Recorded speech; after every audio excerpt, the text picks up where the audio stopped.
Welcome to Sung's Garage. Now, this is more than just a place to work on cars. This is a place where I'm able to connect with people, talk story, and share them with the world. All right, today's Your Car, My Car. We have two international guests. Danielle from the UK with a 1989 Mini Cooper Mayfair. The stripes on the front are aftermarket as well.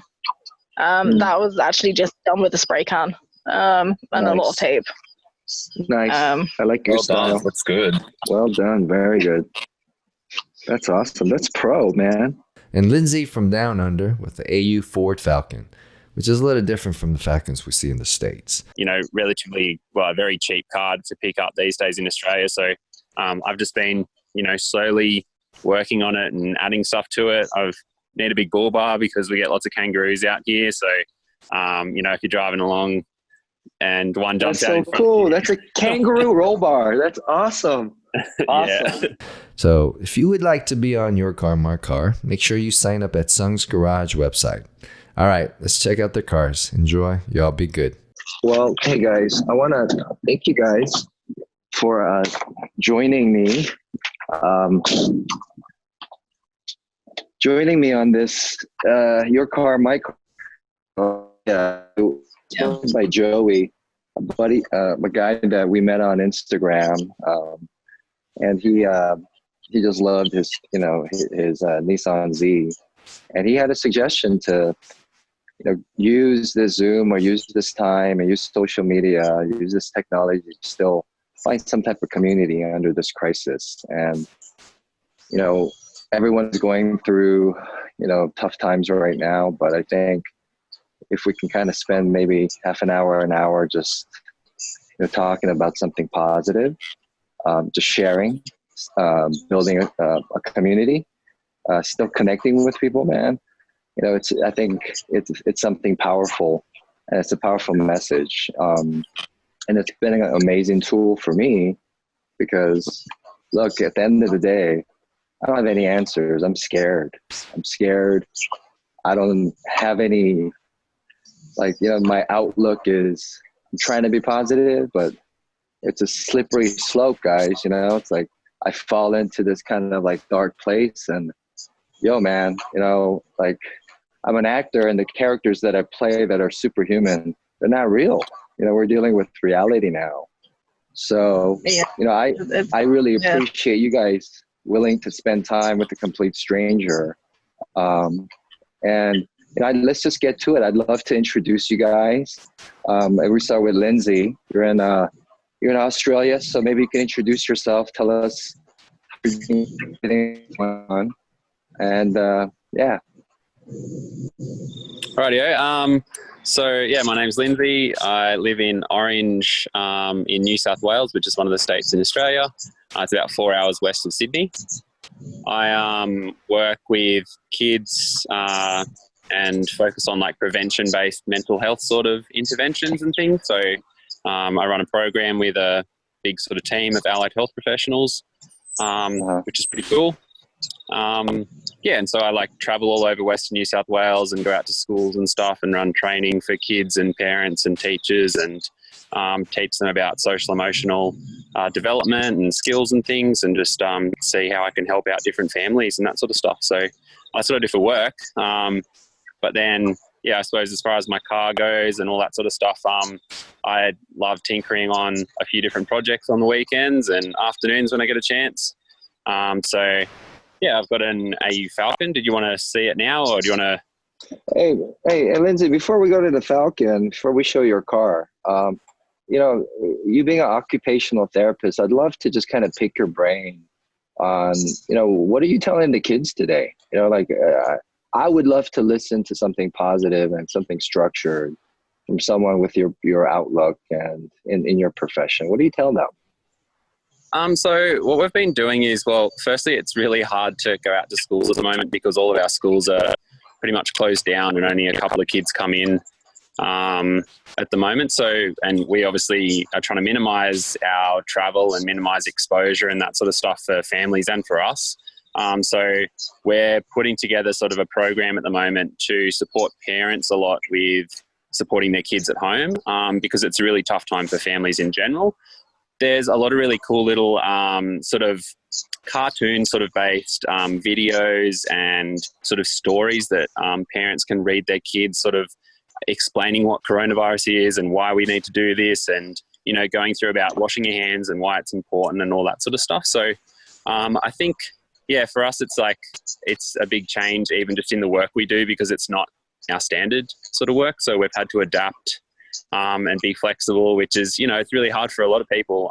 You know, it's hard for me, like, to be flexible at times. So I think the biggest piece with it is, yeah, really just trying to simplify the information so kids are feeling safe and secure and supported, and supporting their family so that that anxiety isn't sort of rubbing off amongst everyone. So, yeah, that's pretty much the main focus at the moment. That's cool. Before we get to the car, I want to introduce Daniela too. I want to talk about what you do for a living before we get to your car. So please tell us where you are, Daniela, and how you're dealing with everything. Yeah, so I'm in the UK. I'm about an hour or so outside of London, a bit closer to Portsmouth, really. But where I am at the moment, we're quite lucky. We're kind of out in the country. So times like this is really nice because, you know, we've got fields, we can get out, we can go for walks. So I'm really liking that. I'm currently studying at uni. I'm a final year vet student. So that's been quite fun in this time. I've had one lot of exams cancelled and the other lots online. But actually, as a vet community, I think throughout this, we're doing quite well.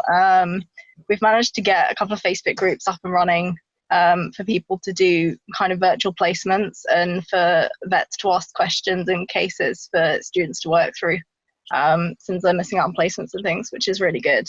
And then obviously we've been donating a lot of the PPE we use to the hospitals. And I think we're starting to do some of the ventilators now as well.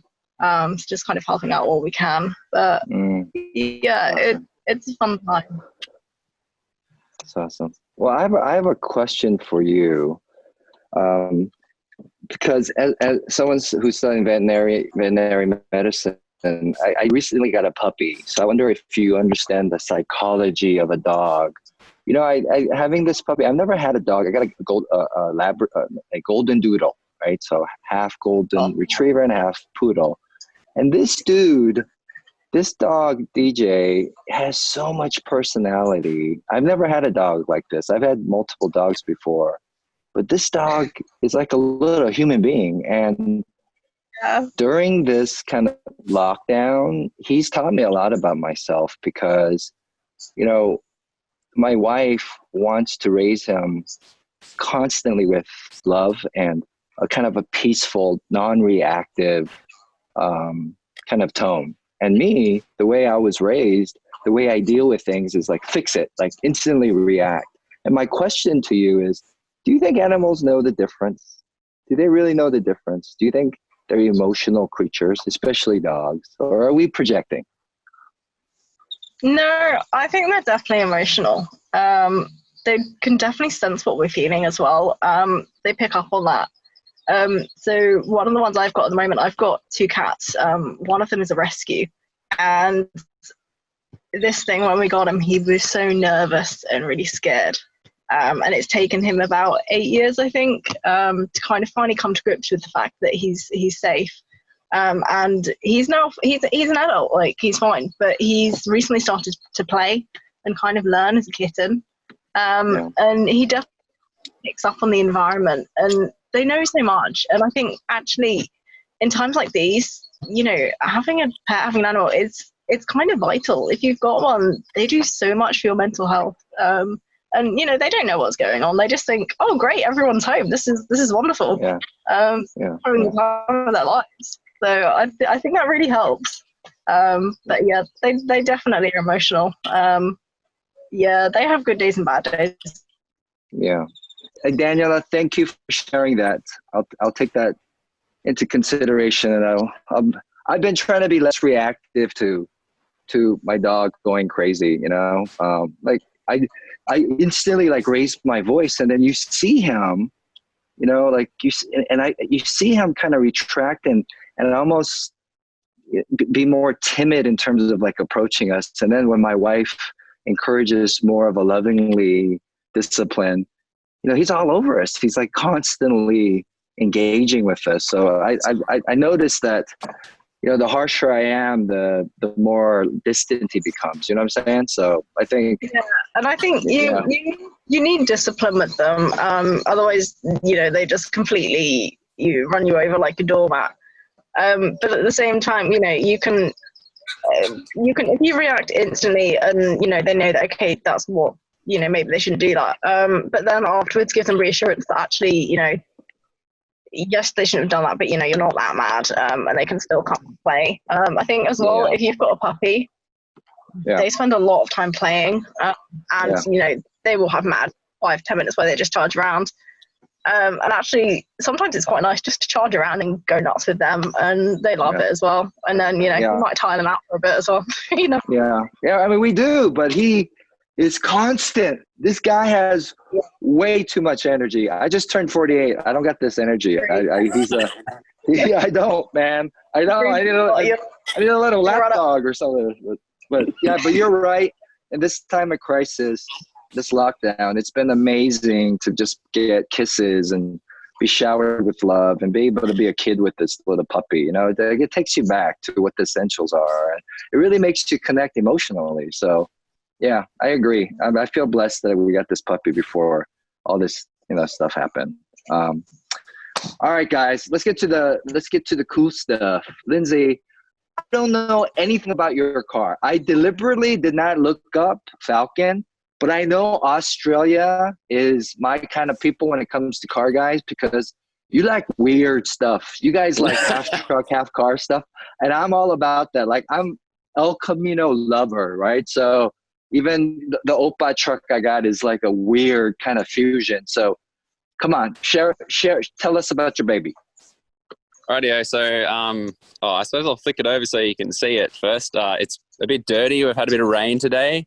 So this is my AU Falcon ute. So these are kind of renowned in Australia. Like at a time, they're a bit of a joke because their usual headlights are pretty ugly. And they're known as one of the ugliest cars like ever made in Australia. But their motor is so ridiculously reliable. Like you can put, you know, 1,000,000 kilometers on them and they just keep going. And so they're just like really great, reliable cars. They're really good for like towing and stuff for a, you know, relatively, a very cheap car to pick up these days in Australia. So I've just been, you know, slowly working on it and adding stuff to it. I've need a big bull bar because we get lots of kangaroos out here. So, you know, if you're driving along and one jumps out in front cool. of you. That's a kangaroo roll bar. That's awesome. Yeah. That's so awesome. And it's got like an extra long tray on it. So, you know, I chuck all my car bits and bobs in the back when I'm working on some of my other projects and things. So it's got like a, you know, 2.4 meter tray and some toolboxes and stuff on it. So, you know, chuck some tools in there. Yeah. So that's the factory bed? That's factory? Yeah, so they came out with all these different models and they all had the same front end. So you can get a sedan, a wagon, a ute with like a tub back, and then a ute with a tray back as well. And then there's, you know, heaps of different models as well. Like there's a V8 one, there's a like lots of straight 6 cylinders. There's no 4-cylinder ones because that's kind of not an Australian thing to do. We tend to just have V8s and V6s and straight 6s over here. Yeah. Yeah. What else did you want to know? I want to see the inside and I want to see the engine. This is such a, is that a bed bar part of the factory option, or is that did you put that? This one up here? Yeah. Well, I've had this for about 18 months, and it used to be an old fencer's ute. So like there's guys who go around and do the fencing for people's farms and stuff. And so this had so much mud caked underneath it when I got it. And the motor that it came with was just like, it had mud everywhere pretty much. And it still was running like amazing. It was running on 5 cylinders for like about 18 months. And I like towed hundreds of cars with it in that time. And then I picked up a cheap parts car and swapped the motor in. So I've nicked a motor out of a bit better model. It's called the XR6. Yeah. So that's a Ford motor? It's still a Ford? Yeah, so it's a Ford 4-litre straight six. Yeah, and just single overhead cam. Very pretty basic motors, but they're really strong and they've got heaps of torque. What's the torque on that? What do you think? I'd say it'd be like 250 to 300, I suppose.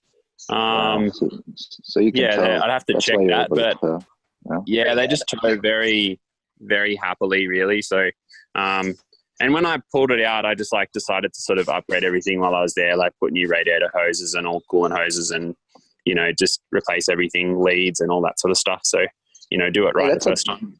That's a proper engine bay. It looks nice. I like the mix of colors, red and the blue hoses, it looks nice. You can tell a lot about a person when you open their bonnet. You can put together, it's like, they probably have a dirty, really messy, unfolded underwear drawer. Their bonnet is all nasty. So I give you an A, man. I'll assume that your underwear drawer is nice and tidy. Yeah, it's all rolled or folded, perfectly. Yeah, that's what I thought. See? There you go. But then, wait, so that Kangaroo Bar, that's an aftermarket option. That's not a factory option that comes to it, right? So there actually was a version that, they came out, like Ford produced a factory option bull bar for them.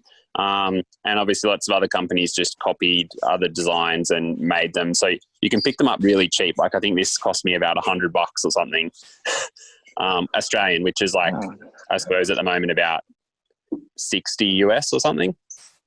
That's pretty cool. It's pretty cool that a bar is designed to protect the car from kangaroos. So that's pretty cool. It's very, very Australian. They definitely do some damage if you hit one. Yeah. Yeah. Let's see that. I can imagine. Let's see the interior. It is not that neat, but it's a work ute. So, I've got some tools in the sort of in the footwell on the other side. I've got the gear shifter. Nice. A little JDM action there, a little drift action. Nice. You can tell I've got some JDM cars as well. That's like off one of my old cars. That's cool. That's cool. That steering wheel looks like it's off of a Ford Explorer. Huh. Looks like I wonder if they're the same. Yeah. I mean, even the gauges look like a Ford Explorer or Ford Taurus, something like that. Right? Yeah. Yeah. So what's that emblem? What's that emblem? The T in there is for Tickford, which is like a performance, kind of Australian performance, Ford performance sort of group. And so the car that I got the other motor out of is a Tickford Ford, so it's kind of like a special edition. So they have a little bit more power. They usually come with like a body kit and some other bits and pieces on them. That's nice. No, I like that. That's pretty cool. That's a good color gauge. That makes it look very GT, Ford GT. Nice. I just love that they have battery voltage, oil pressure, that sort of stuff. Like on the standard one that was in it, it didn't have it. So it's just nice. Yeah, that's nice.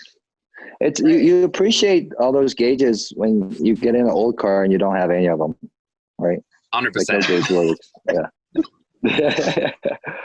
All right. Anything else you want to share? I love that you rock the steering wheel handle cover, because that's either that's old lady stuff. Like my mom has to have that. Right? She has to have it. She thinks it's a safety thing. She thinks that she gets in an accident, it's going to save her life because she's going to hit her head. I go, the airbag will come out before. No. I think the main reason I have it is because the car's done so many kilometers. It's so worn underneath that it's like, I don't want to take this off because it's so ugly underneath it. That's cool. I respect that. I did that with Oprah. I'll show you later. All right. Cool, man. I like. Lindsay, do you have a name for the car? Because I name all my cars. Do you name your cars? Amongst my mates, because we work on Mitsubishi Legnums as our like enjoyable other car that we tinker with, and so we call it like the Legnum Bros Ute. And we had it on my other door because I swapped the doors over because these ones have electric windows. But on my old door, they'd done up like one of my friends cut up an emblem for us and put like Legnum Brothers like down the side of the door. So it's kind of just like the Legnum Brothers Ute. And so like if mates need to borrow it to tow cars and stuff, we just share it around a bit. So we look after each other. Oh, that's good. But I think your car needs like a name like Bob, you know, or like a name that represents someone that is always there to help, you know, like Uncle. So like the other thing we sometimes call it, because they're called utes in Australia, like short for utility, but all my mates call it the uterus because we put, you know, lots of stuff in it. There you go. Uterus is great because it gives you milk. It gives you nutrition. It gives you life. Right? Uterus. Yeah. I like it. The uterus. What's up?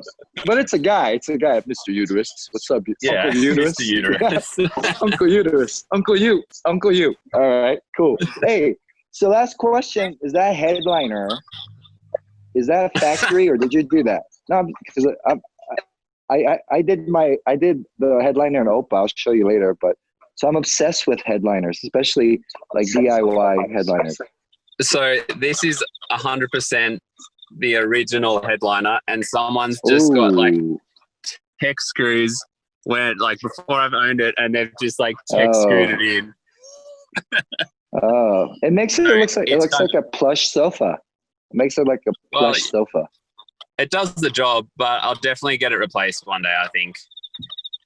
It gives it character, man. That's what an uncle would sit on. A nice plush sofa. Yeah, that's true. Yeah. All right, Lindsay. Thanks for sharing Uncle Ute, man. Appreciate that. No problem. Thanks, awesome. Man. All right, Daniela. Tell us about your baby. Yeah, cool. Let me switch the camera over. Okay.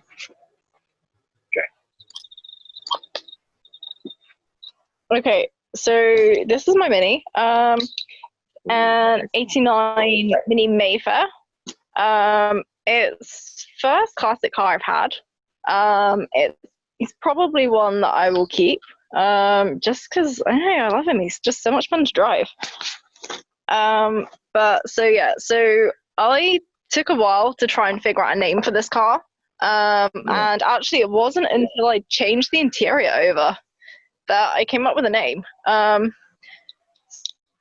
when I took the back seats out, they're kind of fixed on, and it's just literally just metal back placing. And when I took the seats out, it actually had Monty sprayed across the back. So I was like, oh, okay. Monty. So yeah, he got the name Monty. Monty, so that's so fitting. Yeah, he looks like a Monty. Wow. Hey, go back to those seats. I want to see the fabric. What is that? Yeah. Why is it two-tone? What is that? Did you do that yourself, or is that factory? No. It was an interior we had actually out of the other Mini that we have.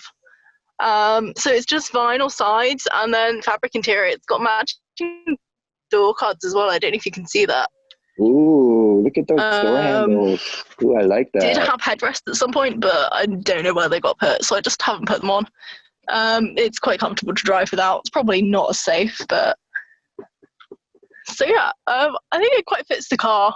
He's got a nice light headliner as well, which I think helps because it's quite dark interior. Yeah, the other thing I really like about this Mini, so I changed the gear knob. This is currently the third one I've got on it. I was like, you know what, I'm gonna have a skull on it. I like that. Yeah, so that one's actually glued in place. Sit on there, nice, so I think that's probably gonna have to stay. But I like it. I like the previous one I had on there was just a normal metal one, but where the car is quite dark, hot, and it was kind of difficult to drive, so had to change. And then we've got the steering wheel. This is one that I actually restored. We had it hanging up in the garage, so took the old polish off, rubbed it down, gave it a new coat. It's actually got I don't know if you can see them, it's got finger marks into the back that actually I've shaped for my hands. So it's quite nice. Ooh, nice. It makes it happy to drive. Yeah. It looks like a Narnia steering wheel. Is that who made those steering wheels? Yeah. Is that that's a factory steering wheel? Yeah. I wouldn't like to say what it was originally out of. We've had so many cars that we just have a whole load just hanging up in the garage of just steering wheels that we've taken out of various things. But this is really one of the smaller ones, so I figured it would probably fit a bit better. It looks good. It really fits. It makes it look very raw, but it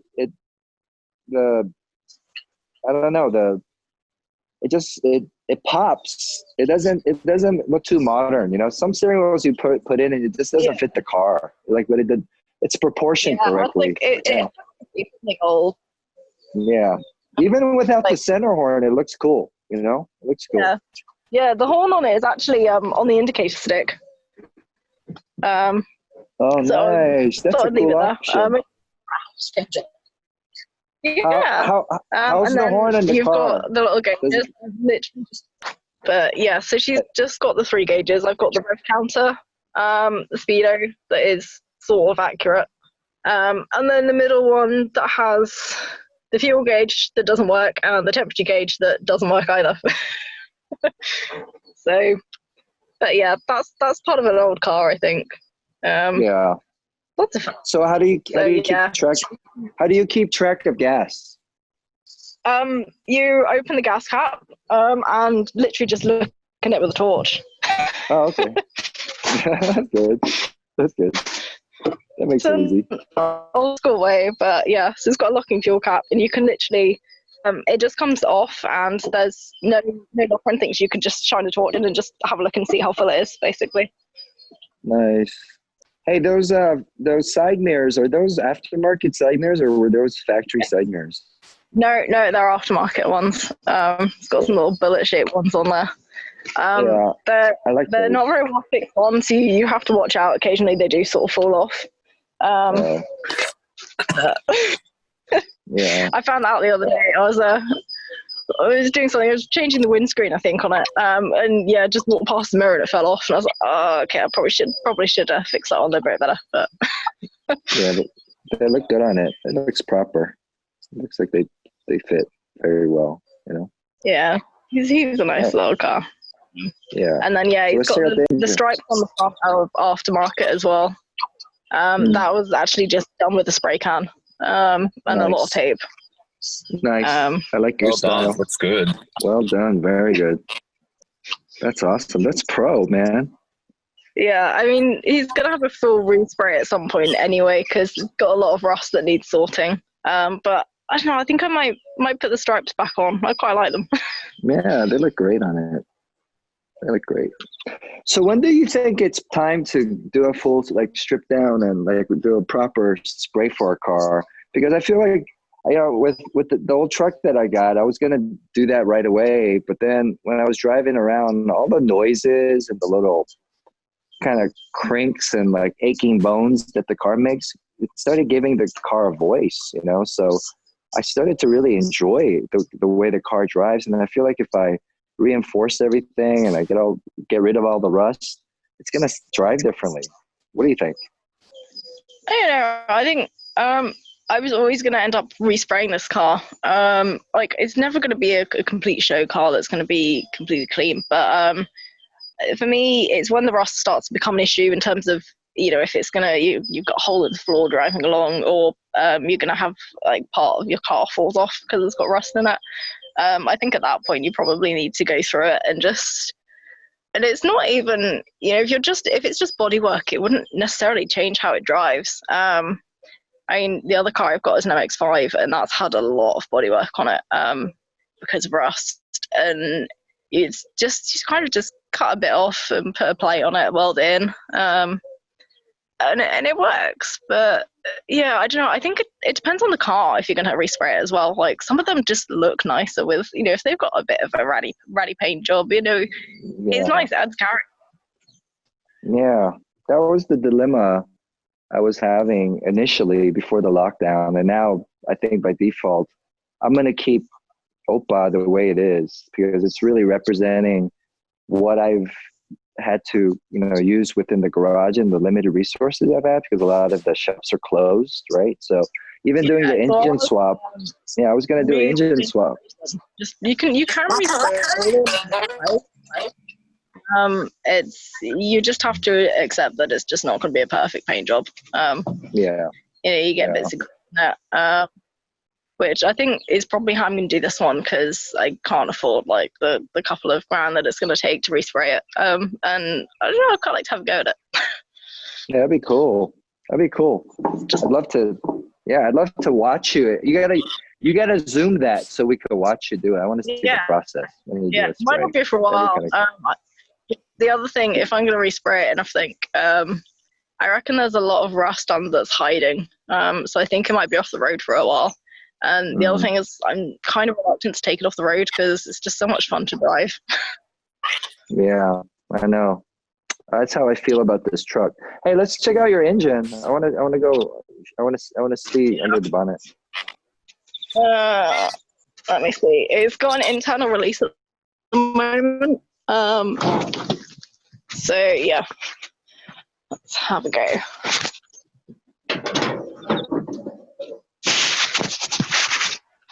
Okay. Ooh. There we go. It has got a hook. The hook on it doesn't work very well at the moment. It's kind of sticking quite well. But yeah, it's mostly still standard engine. So it's an Austin engine. It's a 998Z, but it has got a stage 1 kit on it, so it kicks out a little bit more power. It's one of the A+ ones, so theoretically it means it just lasts for a bit longer, essentially, than some of the older ones. But it's good. Changed the rocker cover on it, changed the air filter. The other one that was on there was too big and got in the way, and this one makes a nice noise, so... Wow, everything is sideways. That's crazy. Yeah, everything is great. Wow. Look at the radiator. It's on the side. I've never seen that before. Small bay. Have you ever seen that, Lindsay? That's nice. No, that looks awesome. Yeah. I didn't even know you could do that. I think it's just a British thing. It's the way they made it because it's just such a small little bay that they had to find a way of fitting in. But that doesn't make any sense. Wait, do they duct it? They must duct air through it or something. Yeah. So the air, I don't know if you can see it very well. The air actually goes through there where it comes through to pull all the air in. That's so cool. Yeah, it's a great setup. That's so awesome. It doesn't overheat. So. Look at the filter. The air filter is way. Is that the air filter over there? What is that? Yeah, the air filter over the back, just on the carb. Wow. That's I've never seen that. That's so cool. That is cool. And then it's had a new distributor as well because that was not working properly. Fiddled around with it a few, changed the timing, and it still wasn't running. So that had to be replaced. But that was just before lockdown. I've been able to take it out and test it. So it runs all right on the drive. Wow, that's a tight fit, man. Everything is nice and snug in there, huh? Yeah. With you'll have a look. Some of the guys that have these old ones have managed to swap a VTEC into them, and I don't know how they fit like that because that's just such a bigger engine. Like this one fits in here really nice. But yeah, it's fun to work on. It means you have to take the grill off for pretty much everything. And I think one of the things I'm going to do with it eventually is to take the bonnet off and have it done with some screws so that I can literally just take it off rather than have to prop it up. Because it's right until you're working on it and then you just kind of stand up and forget that it's there. That hurts. Yeah. Wow. It's a clean, very clean and organized engine base. So I would assume your drawers are nice and tidy as well. Yeah. That's awesome. Hey, let me see your wheels because I love the Mini Cooper wheels. Yeah, so these, the original ones, they're 6x12s, just some mini lights. These were originally just silver, and then we were actually at a show for a couple of days. I had some spray paint, so I just resprayed them. They're not the cleanest at the moment, but they're done just up in a again spray can with just some satin black, and then left the alley rim around the side. And I don't know, I kind of like the look on them. Yeah, they look nice. It's interesting that it shares the same design cues as the Watanabe wheels, you know?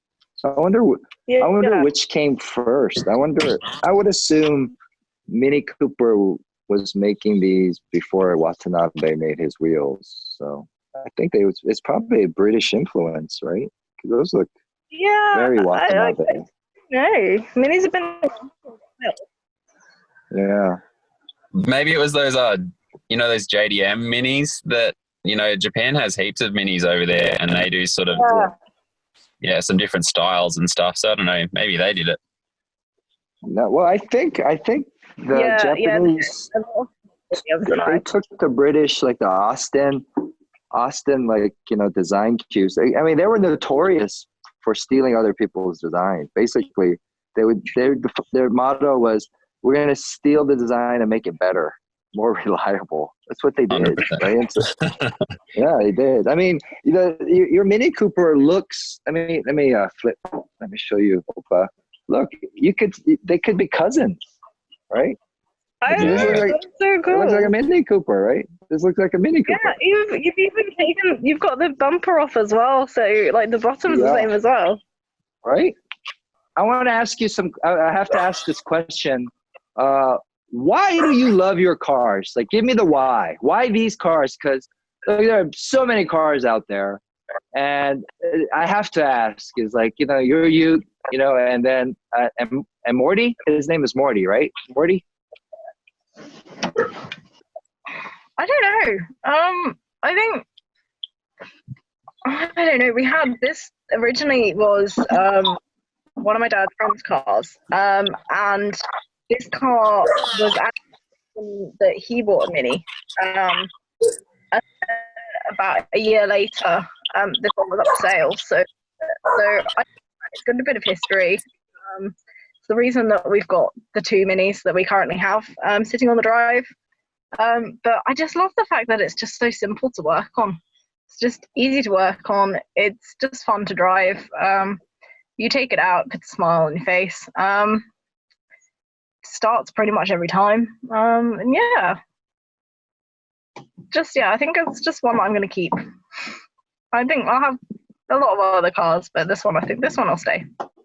Yeah, that's great. What about you, Lindsay? Why him? Why Uncle you? I think it's just like such a workhorse. Like, it goes anywhere, it does anything I want it to. Like, we can take it and go camping in it. Me and my fiance, we just like can take it out and chuck a tent in the back or whatever. We can take our dog in it, and our little puppy sits in the middle. And so it's just like a really easy car to do anything in. It's really soft on the road, so it's just like cruises along. It's not like some of my other cars, which are a bit, rough on the road just because they like have coilovers and stuff in them. It sort of stiffens everything up and it's a bit uncomfortable. So it's just like, it's the car that'll just continue to just chug along and do everything I want it to. And I suppose it supports me in being able to tinker on all my other projects, because without it, I wouldn't be able to pick up all my stuff and I wouldn't have something reliable to drive while I build other cool stuff, I suppose. So, it's just a workhorse. And also, it seems like it helps your friends. You said that you help a lot of friends tow their stuff and move things, right? So yeah, 100%. Cool. We like always loan it out to mates with our car trailer and stuff. So it's always good to like help out your friends and stuff when they're trying to get things moved places and things. It's almost like talking about a family member, It's like, and it comes down to like this relationship that you each have with your car. And I'd so relate with it because, I don't have a big collection. I don't collect cars, and because I believe that, life is limited, and you gotta enjoy what you have in front of you. If you're gonna park it in a garage, what's the point? And also, I feel like you got to share it. And I am in love with Oppa. Like, I haven't been this obsessed over a car since the Faguzi. Like the Faguzi, it didn't live with me, and we didn't have a crisis where you're locked down together. Yeah, I had access to the whole world. I had access to the best of the best, and could get any part and have anybody come and fabricate, and anybody can do anything.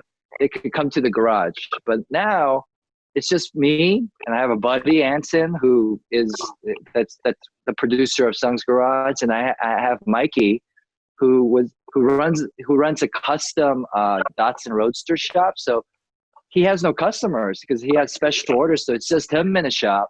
And so he was able to come before with the lockdown. So he's not sick. We're not sick. So he's able to come. He's able to like help me with the engine because he's a master of all the, Datsuns. That's his passion.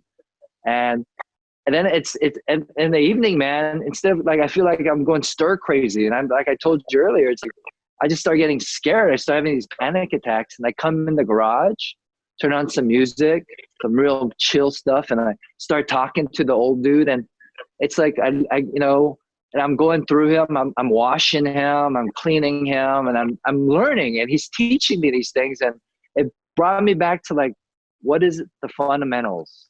And it's, you need the engine to get you there, and you need the brakes to stop, and you need some safety.